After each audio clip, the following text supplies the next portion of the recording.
নমস্কাৰ নৱগ্ৰহ চেণ্টাৰলৈ আপোনালোকক স্বাগতম জনাই আৰম্ভ কৰিছোঁ মকৰ ৰাশিৰ 2019-20 বৰ্ষৰ বৰ্ষফল। মই জয়প্ৰকাশ শৰ্মা। আপোনালোকে চাই আছে অসমীয়া বাৰ্ষিক ৰাশিফল। ইয়াত মকৰ ৰাশিৰ অসমীয়া 1941 শকৰ বহাগৰ পৰা চ'তলৈকে 12টা মাহৰ ৰাশিফলসমূহ সম্যকভাৱে বৰ্ণনা কৰা হৈছে।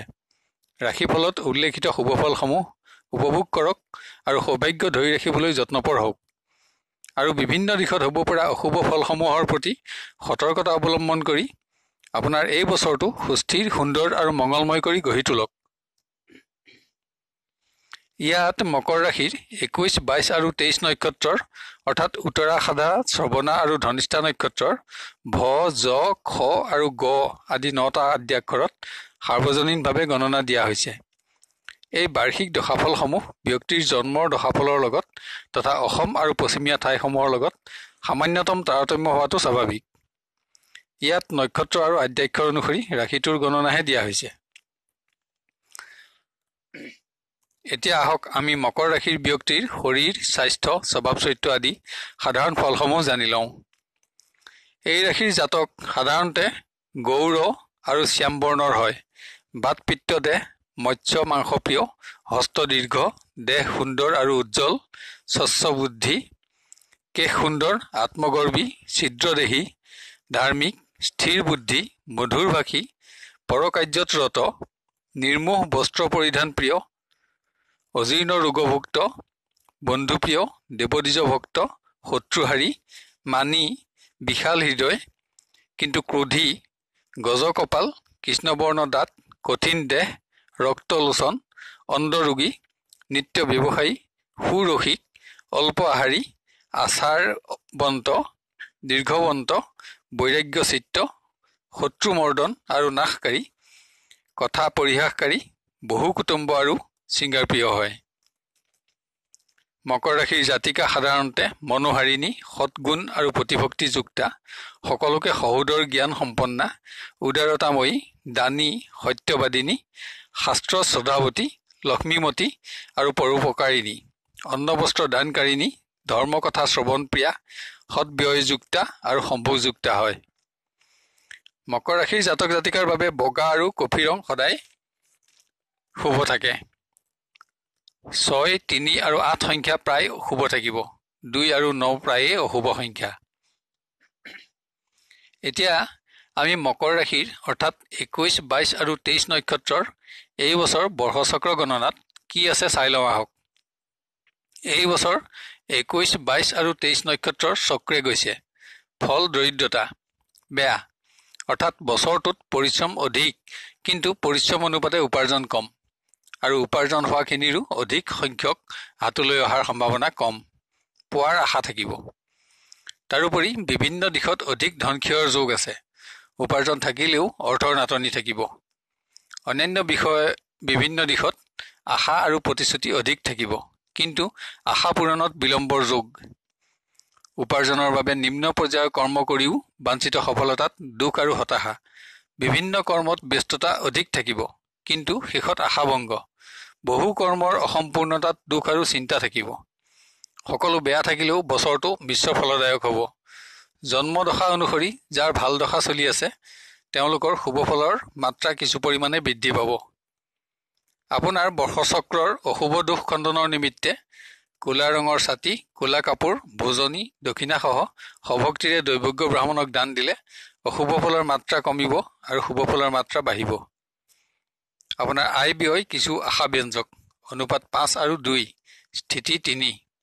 প্ৰকৃততে অশুভ ফলসমূহ নিয়ন্ত্ৰণত ৰাখিবলৈ আৰু শুভ ফলৰ মাত্ৰা বাঢ়িবলৈ বছৰৰ প্ৰথমতেই গ্ৰহ শান্তি কৰ্তব্য। তেতিয়া গোটেই পৰিয়ালটোৰেই শুভফল লাভ হয়। বাৰ্ষিক ৰাশিফল আৰম্ভ কৰাৰ আগতে বহাগৰ পৰা চ'তলৈকে 12টা মাহৰ 21, 22 আৰু 23 নক্ষত্ৰৰ সামগ্ৰিক শুভাশুভ ফলসমূহ জানি লওঁ আহক।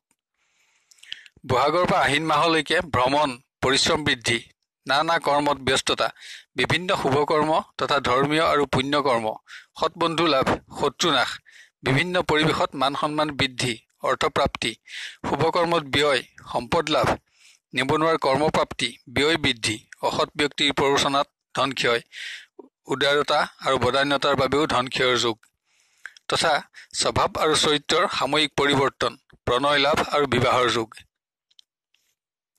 কাতি মাহত 21 নক্ষত্ৰৰ ভ্ৰমণ, বিভিন্ন শুভকৰ্ম, প্ৰণয় লাভ, বিবাহ আদি আমোদ প্ৰমোদ আৰু সুখ ভোগ, বাঞ্ছা পূৰণ।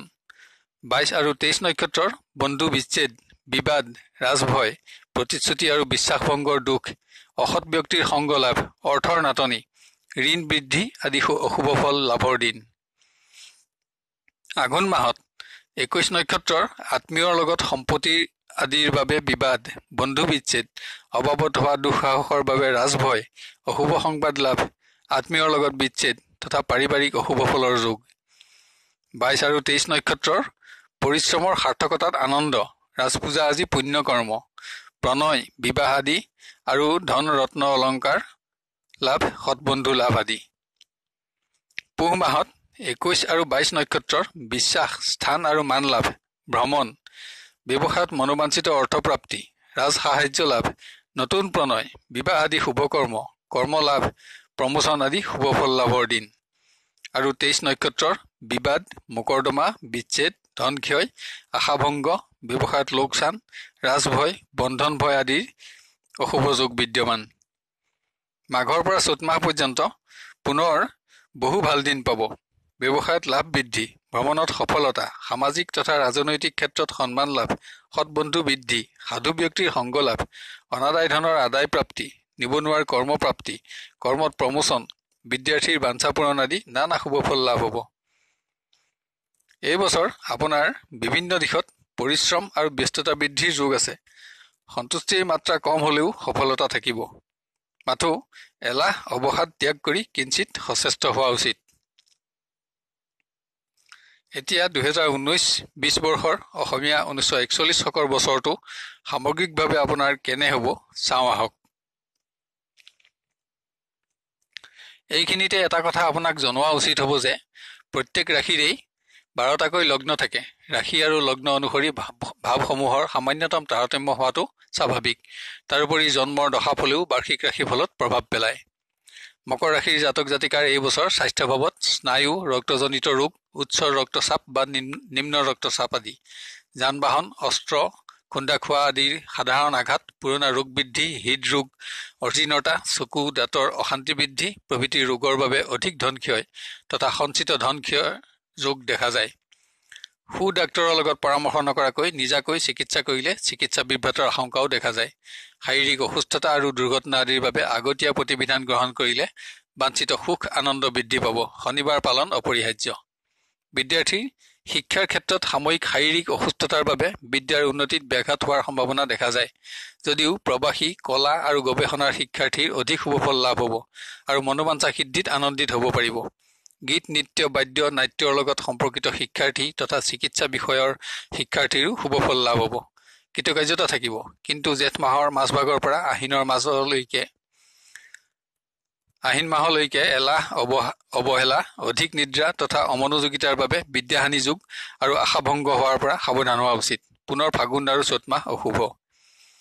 কৰ্মচাৰী আৰু কৰ্মপ্ৰাৰ্থীৰ এই বছৰ প্ৰতিযোগিতামূলক যিকোনো ক্ষেত্ৰত সফলতা আৰু বাঞ্ছা পূৰণৰ যোগ আছে। নিবনুৱাৰ কৰ্মলাভৰ বাবে বহু সুযোগ সুবিধা হাতলৈ আহিব। কিন্তু অসৎ ব্যক্তিৰ দ্বাৰা প্ৰবঞ্চিত হোৱাৰ পৰা অধিক সাৱধানতা লোৱা আৱশ্যক আছে। কৰ্মচাৰী বাঞ্ছিত পদোন্নতি লাভৰ যোগ আছে। উচ্চ বিষয়াৰ লগত সদ্ভাৱ আৰু বন্ধুত্ব লাভতো আনন্দিত হ'ব পাৰিব। অৱসৰোত্তৰ সুবিধাসমূহো খৰতকীয়া হোৱাৰ যোগ আছে। আহাৰ মাহৰ পৰা আহিনলৈকে সামান্য স্থবিৰতাৰ যোগ বিদ্যমান। প্ৰেম প্ৰণয় আৰু বিবাহৰ ক্ষেত্ৰত বছৰৰ আৰম্ভতে আশা লাভৰ যোগ থাকিলেও অসৎ ব্যক্তিৰ লগত হোৱা বন্ধুত্বৰ বাবে প্ৰবঞ্চিত হোৱাৰ যোগ দেখা যায়। অধিক ধনক্ষয় আৰু দুশ্চিন্তা বৃদ্ধি। সাৱধান হ'লে সৎ বন্ধুৰ আৰু বিশ্বাস লাভৰ যোগো বিদ্যমান। নানা বাধা বিপৰ্যয় থাকিলেও প্ৰেমাস্পদৰ মাজত স্থায়ী মিলনৰ যোগো বিদ্যমান। এৰেঞ্জ মেৰিজৰ ক্ষেত্ৰত বিলম্বতা, গোপন শত্ৰুৰ বাবে বিবাহভংগ আদি অশুভ ফল লাভৰ যোগ আছে। জেঠ মাহৰ বাহিৰে আন মাহসমূহত শুভফলৰ মাত্ৰা বাঢ়িব। পাৰিবাৰিক ক্ষেত্ৰত অৰ্থ লাভত মনোবাঞ্ছা সিদ্ধি, পৰিশ্ৰমৰ মৰ্যাদা প্ৰাপ্তি, বাঞ্ছিত সম্পত্তি লাভ, ৰাজ সাহায্য লাভ, দূৰ আত্মীয়ৰ শুভ সংবাদ লাভ আদিৰ শুভযোগ বিদ্যমান হ'লেও পাৰিবাৰিক পৰিৱেশত অবাবত সন্দেহ বৃদ্ধি, গৃহপালিত জীৱ জন্তু হানি, জুইৰ দ্বাৰা সম্পদ হানি, প্ৰাকৃতিক দুৰ্ঘটনাৰ বাবে মূল্যৱান দ্ৰব্য হানি আদিৰ সম্ভাৱনা দেখা যায়।